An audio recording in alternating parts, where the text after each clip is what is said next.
अस्सलाम वालेकुम व्यूअर्स, मैं हूं हर्बलिस्ट मोहम्मद इसहाक फर्रुख। इस वीडियो के अंदर मैं आपको यह बताऊंगा कि अल्सर क्या होता है, अल्सरेटिव कोलाइटिस क्या होता है, आईबीएस क्या होता है और आईबीडी क्या होता है। क्या ये तमाम बीमारियां एक ही हैं या ये अलग अलग हैं और इनकी ट्रीटमेंट क्या है। अगर ये वीडियो आपने देखी तो आपको यह फायदा होगा कि आपको पता चल जाएगा कि अगर आपको आईबीएस है, आईबीडी है या अल्सरेटिव कोलाइटिस है तो हमने उसको ठीक कैसे करना है। अब यकीन जानिए, इसकी ट्रीटमेंट एलोपैथिक में हजारों लोग मरते फिर रहे हैं, कंप्लीट नहीं होती, लेकिन हर्बल में अल्हम्दुलिल्लाह इसकी जबरदस्त किस्म की ट्रीटमेंट मौजूद है। थोड़ा सा सब्र कर लीजिएगा, 2-4 मिनट लगने क्या है, वीडियो जरा गौर से सुन लीजिएगा। हमें आपके व्यूज से पता क्या मिलना है, 10 पैसे, लेकिन आपका फायदा बहुत ज्यादा हो जाएगा। चलते हैं वीडियो की तरफ। क्लिनिक पर लोग आते हैं मरीज, और आकर उनको आते अब सब जो पहली बात होती है वो क्या होती है, डॉक्टर साहब मुझे एक्चुअली अल्सर है, मैं दवाई खाता हूं या खाती हूं। जब वो कहते हैं ना कि डॉक्टर साहब मुझे अल्सर है और मैं दवाई खाता हूं, तो यकीन करें मैं दिल में हंस रहा होता हूं और साथ दुआ करता हूं कि अल्लाह करे इसे अल्सर ना हो, वरना अदरवाइज ये आकर मुझे ये कहना भूल जाता कि मैं दवाई खाता हूं। और आप अल्लाह से शुक्र अदा किया करें कि आपको अल्सर नहीं है, अल्सरेटिव कोलाइटिस नहीं है, जो डॉक्टर को आप जाकर ठक से जाकर कह देते। फर्स्ट ऑफ ऑल आईबीएस, गौर से सुन लीजिएगा। आईबीएस और आईबीडी दोनों बीमारियां अलग अलग हैं। आईबीएस क्या होता है? आईबीएस यह होता है कि इरिटेटिव बावल सिंड्रोम, नाम से ही वाज़ेह है कि इरिटेटिव यानी कि इरिटेशन है। अब इरिटेशन होती कहां पर है और यह बीमारी कहां की है? यह है बड़ी आंत की बीमारी, और इसके अंदर बड़ी आंत की ये जो बीमारी है, इसके अंदर जो झिल्ली होती है लास्ट में इसके अंदर, उसके अंदर सिंपल इरिटेशन होती है और कुछ नहीं होता। नाम में इसका लिखा हुआ है कि इरिटेटिव, इरिटेशन होती है। सिम्टम्स क्या होगी आपको? पेट में गैस होने लग जाती है। आपने अगर कोई गर्म खा लिया तो आपको पतले पखाने आने लग जाएंगे। चावल वगैरह खा लिए, हलवा खा लिए, जो कोई सी अच्छी चीजें चल देंगे, आपको कब्ज होने लग जाएगी। पेट के अंदर आपकी गैस ज्यादा होने लग जाएगी, पेट आपका फूलना शुरू हो जाएगा। यह है आईबीएस। अगर आपको आईबीएस है तो आप अगर जो मैं अभी फार्मूलेशन बताने लगा हूं यह इस्तेमाल करें, इंशाअल्लाह तआला अजीज आपका आईबीएस नहीं रहेगा, आईबीएस आपका ठीक हो जाएगा। दिन के अंदर उसको कई मरतबा पखाना आने लग जाता है, कई मरतबा पखाना आता है। इंशाअल्लाह यह भी उससे ठीक होगा, क्योंकि यह सिर्फ सोजिश की इब्तदाई हालत होती है, इन्फ्लेमेशन की इब्तदाई हालत होती है जो आपकी इंटेस्टाइन के अंदर होती है, जिसकी वजह से आपको बार बार इरिटेशन हो रही होती है। कोई चीज खाते हैं तो वहां पर इरिटेशन होती है और आपको वॉशरूम आ जाता है। इसलिए सुन लें, जीरा सफेद, मीठा सोडा, साबुत इसबगोल, जबरदस्त किस्म की फार्मूलेशन है ये, मत इग्नोर कीजिएगा, आम मत समझिएगा इसको। इन तमाम चीजों को बराबर वजन ले लें, 50-50 ग्राम ले लें आप, पीस लिया इनको, सुबह शाम आधी आधी चम्मच। अगर ज्यादा प्रॉब्लम है तो सुबह दोपहर शाम कर दें, आधी आधी चम्मच इस्तेमाल करें खाना खाने के बाद, और इसके अंदर स्पाइसी चीजें जो है वो छोड़ देना। इंशाअल्लाह ताला अजीज आपका आईबीएस नहीं रहता। अब आगे चलते हैं कि आईबीडी क्या होता है।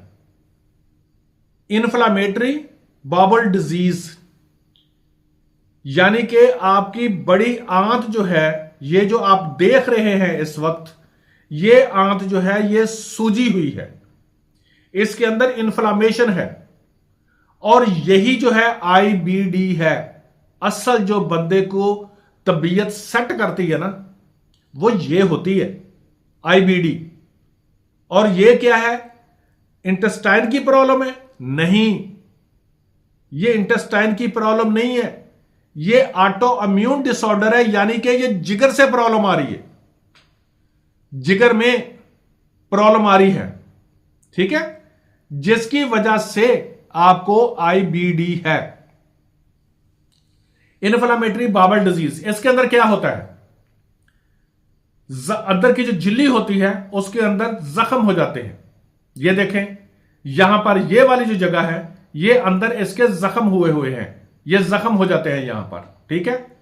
मरीज जो है ना वो सूख के यूं कांटा हो जाता है, बेचारे से कुछ खाया नहीं जाता, खाता है तो पेट में दर्द इतना होता है कि बहुत ज्यादा, और वो भूखा रहना पसंद करता है, कम खाता है, दिन ब दिन यूं सूखता जाता है। असल होता है ये, और इसी को ही कहते हैं अल्सरेटिव कोलाइटिस। जब जख्म बन जाते हैं तो अल्सर का मानी क्या होता है, जख्म। तो ये है आईबीडी जो है ना, इसकी सवियर फॉर्म जो है वो होती है अल्सरेटिव कोलाइटिस, जख्म हो जाते हैं। डॉक्टर्स इसका ऑपरेशन भी करते हैं। जिन लोगों को एच पीलोराई पॉजिटिव होता है उन लोगों को अल्सरेटिव कोलाइटिस होने के बहुत ज्यादा चांसेस होते हैं, क्योंकि वही अल्सर जो है वो अंदर से इंटेस्टाइन को खाता है। इसके लिए भी जो मैं फार्मूलेशन आपको बताने लगा हूं, अगर आपने की तो इंशाअल्लाह ताला अज़ीज़ दुआओं में याद रखेंगे।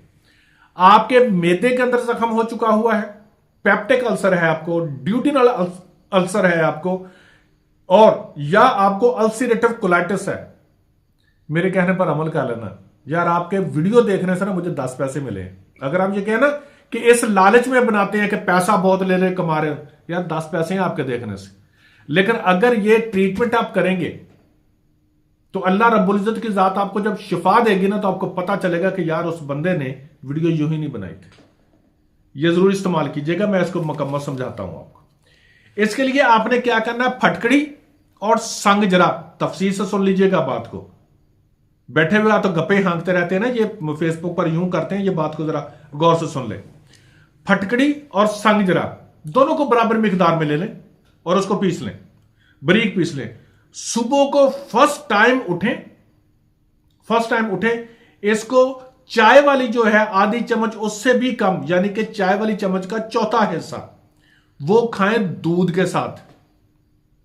अब इसके साथ क्या होता है, दूध एक तो ऐसे मरीज के अंदर पहले ही एसिडिटी ज्यादा होती है, जिगर भी उसका खराब होता है, एसजीपीटी वगैरह उसकी बढ़ी हुई होती है, और उसके अंदर गर्मी होती है, जैसे समझ लें दूध उसके लिए फायदेमंद होता है।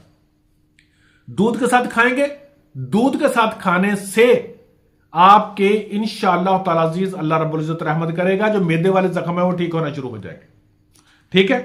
अब इसके साथ आपने और क्या करना है, ये खा लिया आपने खाली मैदा। खाना खाने में आपने स्पाइसी चीजें जो है वो वैसे ही आप तो खा नहीं सकते, क्योंकि खाएंगे पेट में दर्द होता है। स्पाइसी चीजें कम, चावल नहीं खाएं, ठीक है, स्पाइसी चीजें नहीं खाएं। चावल उबले हुए खा सकते हैं, जिसके ऊपर दूध या आप उसके ऊपर ये दही वगैरह डाल के वो खा सकते हैं। अब आपने खाना खाने के बाद क्या खाना है वो सुन लें। हल्दी, सौंफ, राल सफेद, जीरा सफेद, मलट्ठी। आपने समझा कि यार ऐसी मामूली जी चीजें ने, मैंने तो बड़े बड़े डॉक्टरों को चेक करवा चुका हूं और मैं महंगी से महंगी दवाइयां खा चुका हूं। इन लोगों ने क्या करना, ये क्या करेंगे? आपकी भूल है, आपकी भूल है। आप इसको बनाइएगा, बनाने के बाद आप इसकी बराबर मिकदार है, हल्दी, सौंफ, मलट्ठी, राल सफेद, जीरा सफेद बराबर मिकदार है। 50 ग्राम ले लें आप, सस्ती चीजें हैं, बारीक पीस लें। खाना खाने के बाद आधी चम्मच आपने चाय वाली खानी है इसकी, खाना खाने के बाद। परहेज कीजिएगा, स्पाइसी चीजें ना खाना, बर्गर, शवारमे, पिज्जे ऐसी चीजें ना खाना। मैदे वाली चीजें ऐसे बंदे के लिए नुकसानदेह होती है। आप यकीन जाने कि चंद दिन मेरे कहने पर करके देख लेना, दुआएं देंगे आप, यकीन करिए, ये बहुत फायदेमंद। इस्तेमाल कीजिएगा, मेरा रब रहमत फरमाए। अल्लाह ताला हम सबको, जितने भी बीमार हैं, मुसलमान है, गैर मुस्लिम है, जो भी है, रब्बुल इज्जत सबको शिफा दे, क्योंकि बीमारी बहुत तकलीफ देती है और दर्द तो सभी को एक जैसी होती है यार, कोई मुसलमान हो गैर मुस्लिम हो। अल्लाह रब्बुल इज्जत की जात सब पर रहमत फरमाए और तमाम इंसानों को और खुसूसन मुसलमानों को अपनी पनाह में रखे। Thank you so much.